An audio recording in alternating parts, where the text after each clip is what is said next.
코로나19가 인간 세상을 들었다 놨다 하는 사이 날로 격화하는 미중 갈등이 불확실성의 강도를 키우고 있다.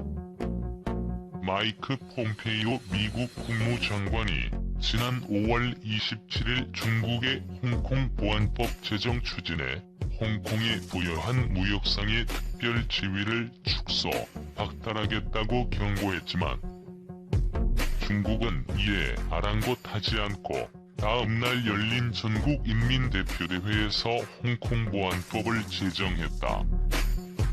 미국 하원은 이에 맞서 위구르족 탄압에 책임이 있는 중국 당국자들을 제재하는 위구르 인권정책 법안을 통과시켰다.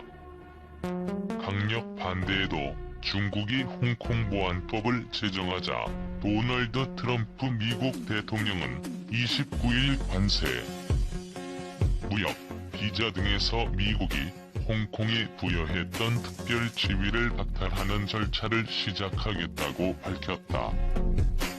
홍콩 자치권 침해에 관여한 중국, 홍콩 당국자들에 대한 제재 조치도 취하겠다고 밝혔다. 중국군과 연관된 미국 내 중국인 대학원 유학생과 연구원에 대한 비자를 취소해 사실상 추방하는 방안도 마련되고 있다.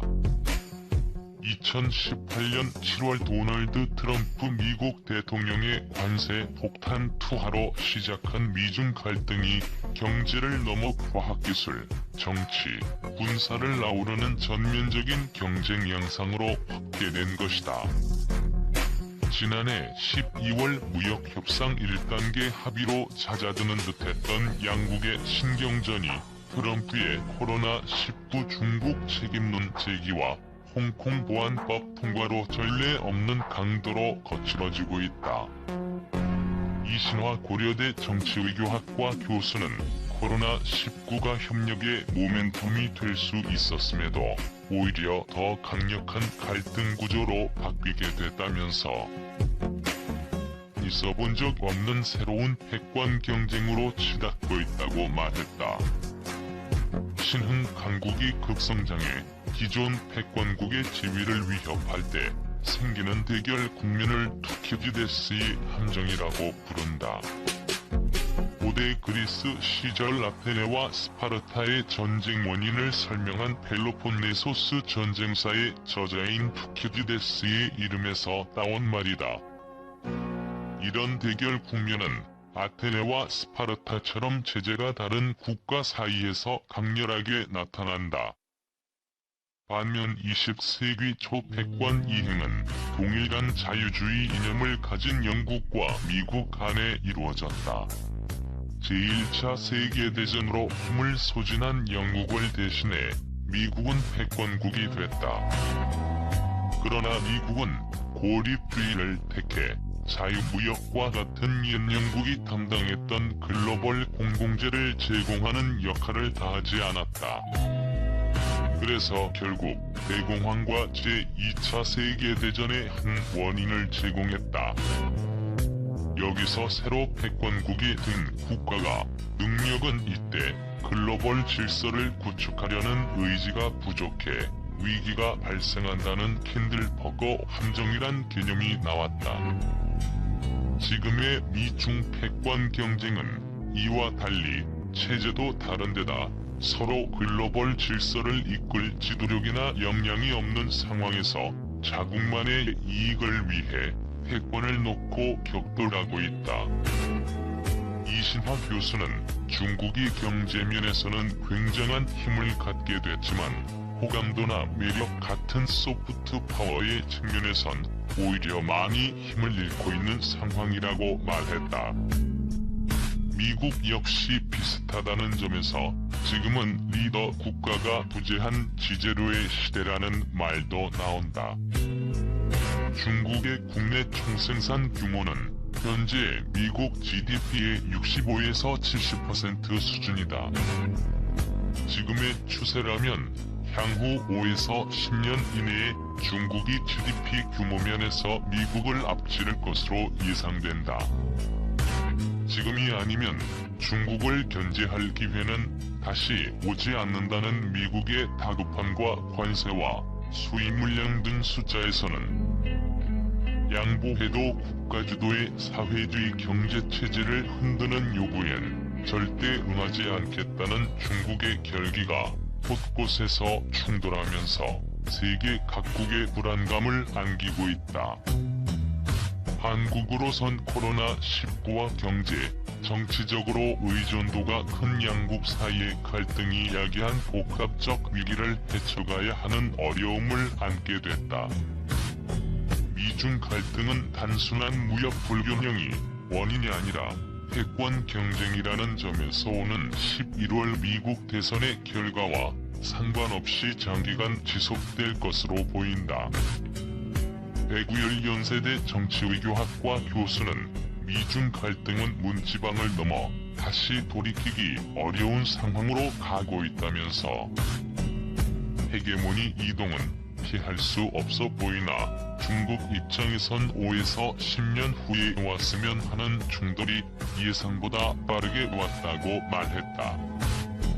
배구열 교수는 트럼프 정부가 지난 5월 21일 발표한 대중국 전략 보고서에 대해 민주당이 전혀 비판하고 있지 않다는 점에서 중국을 글로벌 차원의 경쟁 상대로 보는 인식은 초당적인 합의를 이룬 것이라며 미국은 패권 유지를 위해 자기 살을 베어낼 준비가 되어 있다고 선언한 것이라고 말했다.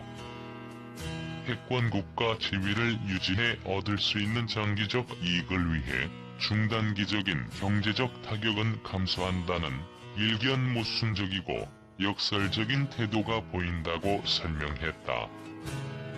미국 정부는 의회에 제출한 대중국 전략 보고서에서 우리는 더 이상 중국과의 관계에 있어 상징성이나 화려한 행사를 좇는 행위는 가치가 없다고 판단하며 중국의 실제적이고 건설적인 결과를 보일 것을 요구한다며 조용한 외교가 쓸모없음이 증명된다면 미국은 중국에 대한 공개적 압박을 늘리고 국익을 지키기 위해 비용을 감수하는 행동에 나설 것이라고 경고했다.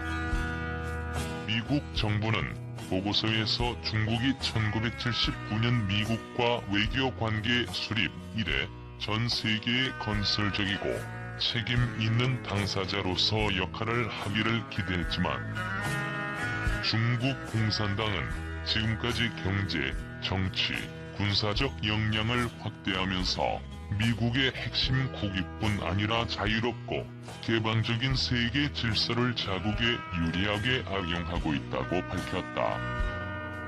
외국 기업의 중국 진출 시기술 이전을 강제하고 자국의 시장 개방에는 소극적이면서 자신들은 국영기업을 동원해 글로벌 시장에서 몸집을 불리는 불공정한 행태를 고치겠다는 것이다. 자유무역 질서의 과실만 누리고 책임은 지지 않는 데 대한 비판이다. 미국 정부는 중국의 1대1로를 대표적인 약탈적 경제정책 사례로 지목했다. 1대1로는 시진핑 중국 국가주석이 2013년 공식화한 것으로 중국, 중앙아시아, 유럽을 잇는 육로와 중국, 동남아, 아프리카, 유럽으로 이어지는 바닷길을 장악해 중국의 경제 영토를 확장하는 목적을 갖고 있다. 미국은 중국이 1대1로 상위 저개발 국가들의 인프라 투자를 위한 돈을 빌려주고 대신 중국의 권위나 영향력을 확보하려는 것을 경계한 것이다. 중국이 호주, 캐나다, 한국, 일본, 노르웨이, 필리핀에 대한 무역, 관광 제한 정책으로 영향력 확대를 모색했다는 비판도 더했다. 사드 배치로 보복을 당한 한국 입장에선 수긍이 가는 지적이다. 실제 중국은 시진핑 체제 이후 개혁, 개방 초기에 몸을 낮추고 힘을 기르며 때를 기다린다는 도광양회 전략 대신 힘을 과시하는 공격적 행보를 주저하지 않고 있다. 1대1로와 함께 이를 상징하는 또 하나의 사례는 2015년 발표한 중국 제조 2025 선언이다. 미래를 선도할 핵심 10개 분야를 선정해 당시 10% 이하였던 중국산 점유율을 2025년까지 70% 수준으로 끌어올린다는 내용이다. 이 때문에 양평서 대외경제정책연구원 선임연구위원은 미중 갈등에는 강대국 전략을 너무 먼저 발표한 중국의 오판도 있다고 지적했다. 중국이 글로벌 경제 체제의 생산기지이자 하위 파트너로 머물길 원했던 바람과 달리 기술 경쟁에서 우위를 차지하겠다는 뜻을 명확히 하고 실제 통신과 컴퓨팅, 인공지능 기술에서 무서울 정도의 속도로 미국을 따라잡자 중국과의 관계를 재설정하려 나선 것이라는 뜻이다. 민주주의나 자유주의 같은 이념과 명분을 동원하지만 미국의 가장 핵심적인 관심사는 중국에 대한 기술적 우위 유지다. 지난해 화웨이에 대한 미국산 제품 수출 금지 명령과 구글의 안드로이드 운영체계 제공 거부, 반도체 설계 기술을 제공하는 영국 아메 사업 중단 선언에 이어 최근에는 미국 기술을 이용한 제3국 제조 반도체의 화웨이 제공까지 금지했다. 미국 국립보건원 등 정부 예산을 받는 대학 연구소에서 해외 기술 유출 혐의가 있는 연구자를 색출하는 작업을 벌일 정도로 기술 보호에도 집중하고 있다. 최근에 중국 대학원생 추방 움직임도 같은 맥락이다. 양평석 선임연구위원은 중국에 대한 미국의 압박은 결국 장기화되고 일상이 되는 과정을 밟게 될 것이라면서 지금까지 관세나 무역이 관심사였다면 이제 기술 패권 전쟁과 홍콩, 대만 문제 같은 비경제적 문제들로 확산되고 있다고 밝혔다. 중국을 배제하고 미국 중심의 공급망을 구축하는 경제번영 네트워크에 참여를 설득하면서 1대1로에 대한 견제도 본격화했다. 미중 대립이 확전 양상을 보이는 중에 양국 사이에서 선택을 강요하는 흐름도 가시화하고 있다. 반중 경제 블록인 EPN 참여를 기준으로 우호국과 비호국을 가릴 태세이다. 편가르기에 대해 전문가들의 의견은 조금씩 나뉘었다.